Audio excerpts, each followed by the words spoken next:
원장님 뭐 하세요? 찍고 계셨나요? 안녕하세요. 오늘은 저희 책장 구경 한번 오신다고 해서 준비하고 있었습니다. 그럼 책장을 구경하러 한번 가볼까요? 네. 책장이라고 가르치는데요. 여러 가지 옛날부터 그냥 가지고 있던 책들을 병원에 갖다 놔가지고 여러 가지 책들이 좀 섞여 있고요. 교과서들이 우선은 좀 많아요. 지금 보면 얘도 교과서고, 두꺼우면 교과서고. 네, 두꺼운 책들이고 뭐 이런 책이라든지 뭐 이런 책들. 그래서 너무 두껍고 커가지고 누가 이걸 읽을까 싶은 것들은 웬만하면 다 교과서라고 보시면 됩니다. 전공 1년 때 이걸 열심히 읽어야 되는 시기여가지고 네. 그때는 되게 열심히 읽었던 기억들이 있고요. 네. 그 외에는 이제 전부터 그냥 가지고 있었던 책들 이런 것들 다 모아서 가지고 있습니다. 그래서 오늘은 5가지를 간략하게 소개해보는 걸로 영상을 준비해가지고 좀 기억에 많이 남는 책들, 제가 느끼기에 정신건강 공부하는데 좀 도움될 부분이 있었던 책들 한번 소개해보려고 합니다. 네, 그럼 책을 뽑아주시죠. 네. 첫 번째 책이고요. 소개는 이제 좀 이따 할 텐데, 그리고 이건 이제 두 번째 책, 그 책이 이제 세 번째, 네. 이거는 이제 네 번째. 같은 책이 2가지가 있어가지고 책이고요. 네. 마지막 책, 오늘 소개할 책은 이 책입니다. 네, 그럼 책을 한 권씩 소개해 주시면 감사하겠습니다. 네, 첫 번째 책은 이 책인데요. 이거는 한국말로는 죽음의 부정이라는 이름의 책이고요. 작가는 어네스트 베커라는 미국의 인류학자이자 작가인 분이 쓰신 책입니다. 그래서 이분의 의견을 쓴 책이라기보다도 프로이트라든지 여러 정신과 심리학 이론을 종합해가지고 정리한 책인데요. 책이 좀 흥미로운 부분은 옛날 영화긴 한데 애니 홀이라고 하는 우디 알렌의 영화에서 주인공인 우디 알렌이 설정이 이 책에 막 집착하는 장면이 나와요. 여자친구가 너 맨날 나한테 죽음에 대해서만 얘기하잖아 하면서 책도 죽음에 대한 것만 주고 하면서 할 때 얘기하는 책이 이 책으로 나오고요. 또 하나 흥미로운 점은 우선 우디 알렌은 여러 구설수가 있긴 하지만 우디 알렌 본인도 정신 분석을 10년 이상 받은 사람으로 유명하기도 하죠. 반장난으로 인터뷰에서는 하나도 쓸모 없었다라고 얘기하기도 하지만 그래도 10년 이상 받았던 걸 보면 도움되는 게 있지 않았을까라고 저는 생각을 하고요. 그리고 또 하나 재밌는 점은 미국 예전 대통령 빌 클린턴이 본인이 제일 좋아하는 책 중에 하나로 이 책을 꼽기도 했었습니다. 제가 좋아하는 제 이유 중 하나는 여러 가지 심리학이나 정신과 이론을 정리해 쓴 책이기도 하고, 가장 핵심적으로 제가 기억나는 부분은 이 책에서는 인간이 유한함, 내가 의미 있는 일, 의미를 창조하고 싶어하고 대단한 걸 하고 싶어하고 뭔가 나라는 사람이 생각으로는 되게 무한한 존재다라는 걸 이렇게 느끼고 싶어 하면서 반대로 몸은 나이 들어가고 결과적으로 죽는 이 유한한 몸에 갇혀있는 이 근본적인 고민을 평생 이제 안고 살아가야 된다는 부분에 대해서 좀 강조를 하는 책이기도 해요. 그래서 삶의 의미라든지 이런 걸 계속 고민을 하지만 나는 이제 나이 들어가고 죽어가고 이런 고민 때문에 되게 힘들어하는 부분이 있을 수가 있다. 이런 것들은 그리고 어렸을 때뿐만 아니라 평생에 걸쳐서 고민을 안고 가는, 어떻게 보면 인생에 걸친 프로젝트다라는 이야기들이 있는 부분이기도 하고요. 흥미롭게 쓰여있는 부분들도 있어요. 예를 들면 그렇기 때문에 모든 사람들은 다 각자 망상 속에 살아가는 거나 마찬가지다, 이런 주장을 하는 이야기도 쓰기도 하고, 이 세상에서 나만의 구석에서 나는 여기서는 나의 힘을 가지고 있고 유한한 존재인 것처럼 느끼고 싶어하는 부분이 있을 수 있다는 걸 강조하는 책이기도 하고, 저도 책에서 읽었던 것들이 많은 분들 이야기 들어보고 하다 보면 좀 맞다고 느껴지는 부분도 있기도 하고 가끔씩 좀 생각나는 이야기들이 많은 책이긴 합니다. 그럼 이 작가는 죽음을 부정하는 것보다는 우리가 죽는 존재다, 유한한 존재라는 거를 자각하는 게 좋다고 하나요? 제가 느꼈던 느낌으로는 그게 이게 끝없는 고민이라고 이렇게 좀 생각을 했던 것 같아요. 이게 어떻게 보면 되게 좀 아이러니한 부분이 있잖아요. 인간이라는 존재가 이렇게 이 마음은 엄청난 걸 막 실행할 수 있고 엄청난 걸 만들어낼 수도 있고 이런 마음인데, 길어봤자 100년 살면 이제 없어질 존재이기도 하고, 이런 것들에 대해서 그냥 끝없는 고민이다. 인간이라는 네. 이 동물의 숙명 같은 고민이다. 약간 이런 걸 강조하는 것 같다고 저는 느꼈습니다. 그렇군요. 네. 흥미로운 책이군요. 두 번째 책은 이 책인데요. 네. 지금 보시면 이제 작가 이름이에요. 위니콧이라는 영국의 소아과 의사 선생님이시고요. 소아과 의사이기도 하면서도 정신분석가인 분이십니다. 옛날에 영국에서 되게 유명해가지고 방송도 많이 하시고 라디오에서도 많이 나오고, 어떻게 보면 지금 한국의 약간 오은영 선생님처럼 어떻게 아이를 키워야지 잘 키우는 건지 이런 것들에 대해서 많이 공부도 하시고 설명도 많이 하셨던 분인데요. 이분의 가장 유명한 개념으로는 충분히 좋은 엄마라는 개념이 있고, 저도 병원에 지금 이 책뿐만 아니라 여러 가지가 있는데요. 오늘은 이 Playing and Reality라고 해서 놀이와 현실이라는 이름의 책인데, 이 책이 오늘은 좀 기억에 났던 이유 중 하나는 책에서는 이제 놀이라는 게 무엇인지를 이렇게 탐구하고 설명하는 책인데, 이제 아이들한테는 이제 놀이라는 게 이제 완전히 현실도 아니고 완전히 상상도 아닌 현실과 상상 사이의 영역이라고 이제 얘기를 하는데, 이게 아이들한테뿐만 아니라 성인들한테도 행복하게 살아가는 데 되게 중요한 부분이다. 그래서 성인한테는 대표적으로 이제 문화가 그런 역할을 차지하는 부분이 있을 수 있다라고 얘기를 하고, 내가 너무 현실적인 것들만 생각하고 살아간다라고 하면 사실은 의미를 찾기도 되게 어렵기도 하고 좀 팍팍하고 이렇게 느껴질 수 있는 거고, 또 그렇다고 해서 내 머릿속 상상의 나라 속에서만 살아갈 수는 없는 부분이기도 하고, 어떻게 보면 현실과 상상 사이에 적절한 이 부분이 이 놀이, 그래서 놀이라는 게 얼마나 중요한지,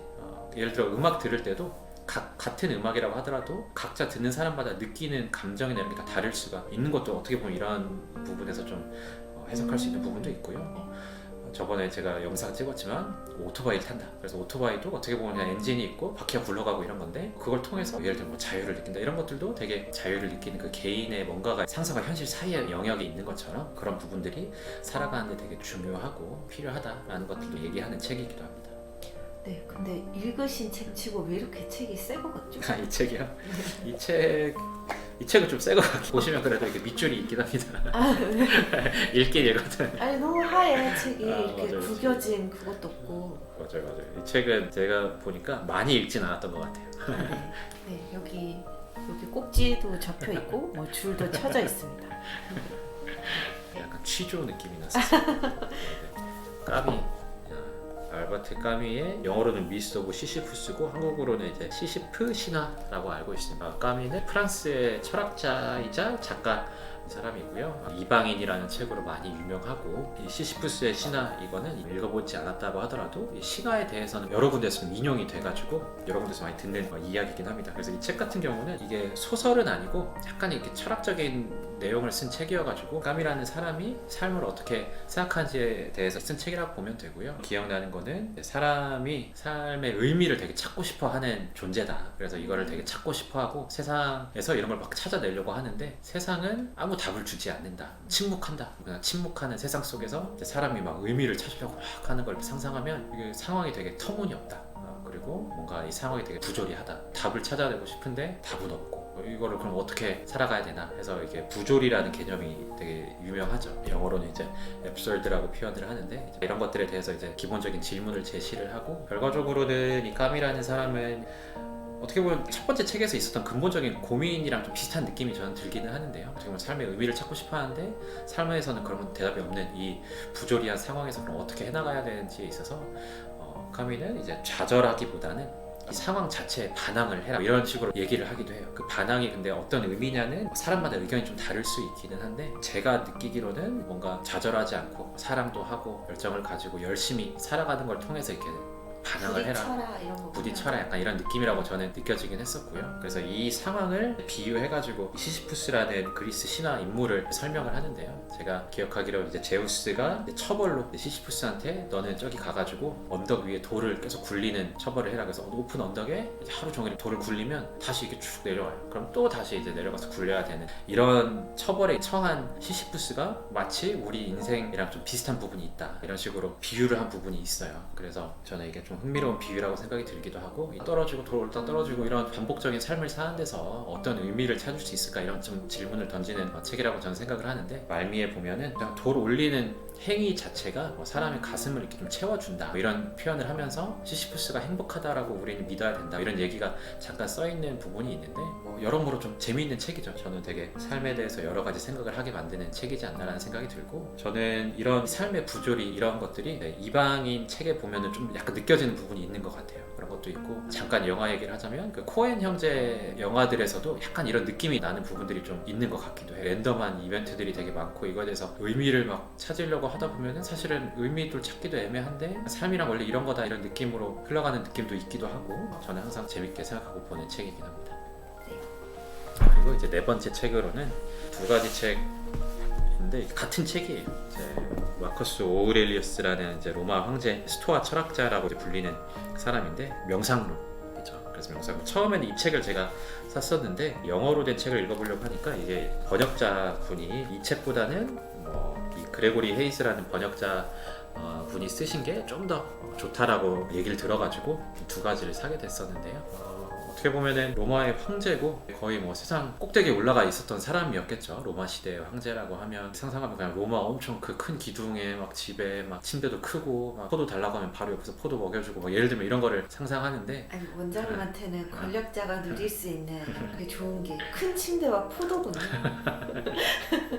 더우면 이렇게 부채질해. 네네. 근데 이런 사람이 쓴 책인데 읽어보면 너무 그냥 뭐 오늘은 뭐 시나 누가 짜증나게 했다 그 말을 왜 신경 안 써야 되는지 이런 얘기들이 막 나오고 어떻게 보면 삶에 대해서 어떤 시각을 가져야 될지에 대해서 좀 생각 정리하는 데 도움되는 책이라고 생각이 들어요. 그래서 이 책은 제 생각에는 뭐 처음부터 끝까지 꾸준히 막 다 읽고 이런 것도 당연히 도움되겠지만 그냥 가끔 한두 문장만 이렇게 딱 읽어도 이런 시각을 가질 수 있겠구나 라고 좀 생각하게 도움되는 부분이 있고 저도 이제 이걸 준비하면서 이게 좀 유명한 문구들 몇 개 이렇게 찾아보면 예를 들면 이제 내 생각의 색깔이 내 영혼을 물들인다 뭐 이런 표현들도 어떻게 보면은 내 생각은 내가 통제할 수 있는 거고 외부적인 일은 내가 통제할 수 없는 거니까 내 생각을 통제할 수 있다고 생각을 가지고 그렇게 하면 너도 힘이 생길 것이다 뭐 이런 얘기들도 있기도 하고 뭐 여러 가지 좀 도움 될 만한 이야기들이 많이 있는 것 같습니다. 그리고 또 하나는 내가 좋은 행동을 했고 누군가가 그걸로 인해 이득을 봤다라고 하면 그걸로 충분한데 왜 남의 평가를 더 넌 찾아 나서려고 하냐 뭐 이런 얘기들을 이 사람이 뭐 철학책을 쓰려고 썼다라기보다 그냥 내가 생각 정리하면서 내가 느끼는 갈등이나 이런 거에 대해서 이렇게 끄적끄적 쓴 얘기인데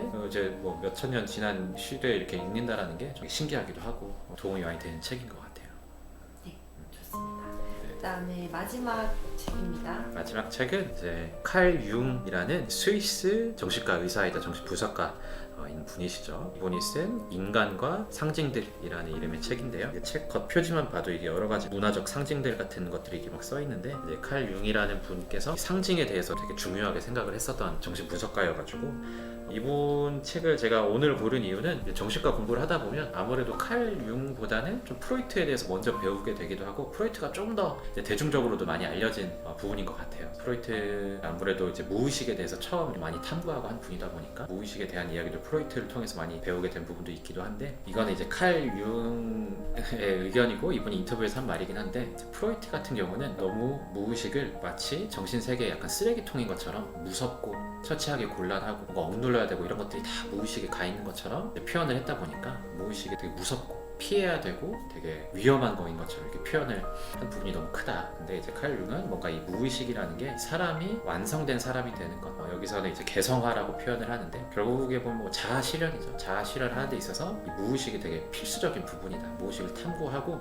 나의 여러 가지 부분들을 통합을 해줘야지 진정한 자아 실현을 할 수 있다라고 얘기하는 부분이 있어서 되게 재밌는 개념들이 있어요. 가장 대표적으로는 그림자라는 개념을 소개를 해가지고 내가 살아오면서 억누르고 이렇게 하면 안 돼, 이렇게 하면 안 되는 거야, 나쁜 거야 라고 했던 부분들이 다 이제 내 그림자라는 걸 이제 무의식에 형성을 하고 있고 내가 이런 거를 인지하지 못하고 통합시키지 않으면 그림자만 점점 커지고 그게 이제 남한테 투사가 돼가지고 뭐 이렇게 된다, 뭐 그런 사람들한테 더 화를 내게 된다거나 뭐 이유도 모르게 뭐 나도 하고 싶은 건데도 억누르고 이런 게 있었다고 하면 예를 들어서 근데 그런 것들을 이제 나도 내 그림자라는 걸 이렇게 좀 알아채고 통합시켜야 되고 그래서 그림자가 이제 무의식 통합의 이렇게 첫 단계라고 할 수 있을 정도로 그림자라는 것 얘기도 나오고 뭐 이걸 떠나서도 여러 가지 얘기들이 있어요. 그래서 보통 이 칼 융 책 읽으면 이제 예시로 나오는 환자분들의 나이도 보통은 뭐 50대 여성 이런 분들이 좀 많은 것 같아요. 그래서 제 생각에는 이게 아주 젊었을 때는 아무래도 이렇게 살아가는 경험을 쌓아가는 단계다 보니까 무의식에 쌓인 것도 많지 않을 수도 있는데 50대가 되면 어느 정도 내 인생을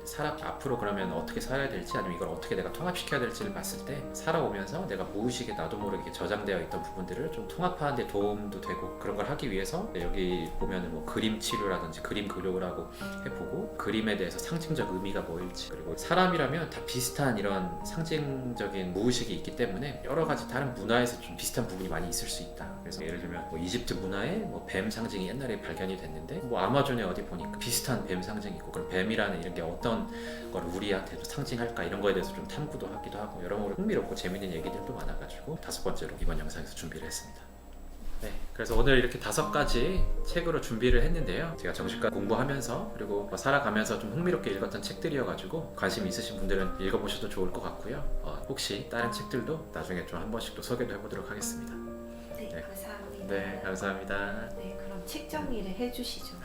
네. 책장을 마저 구경하러 네, 가보겠습니다. 대면 있고요. 옆에 에리 히프롬 책도 있습니다. 네. 이 책도 사실 되게 좋은 책인데 이제 빅터 프랭클의 아 이거는 삶의 의미를.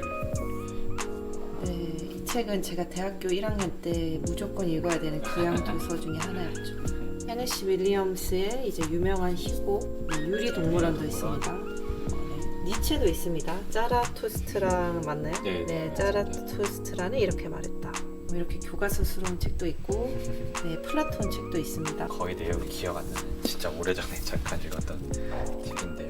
플라톤 하면 생각나는 그 동굴 이미지라든지 이런 것들이 어쨌든 읽었던 기억이 나기는 하는 것 같긴 해요. 그때는 이 책을 읽으면 뭔가 진리가 있을 거라고 생각하고 찾아서 읽었던 것 같아요. 네. 뭔가 이제 네, 니체 책도 하나 더 있습니다. 펜셀이라는 게 아마 제가 알기로 팡세. 팡세. 이게 사랑의 기술 책이 있습니다. 오늘 햇볕이 상당히 좋은데요. 밖에 눈도 이렇게 내려온 적이 있어가지고 그럼 퇴근해 보겠습니다. 인사해 주세요. 네, 다음에 또 뵙겠습니다. 네.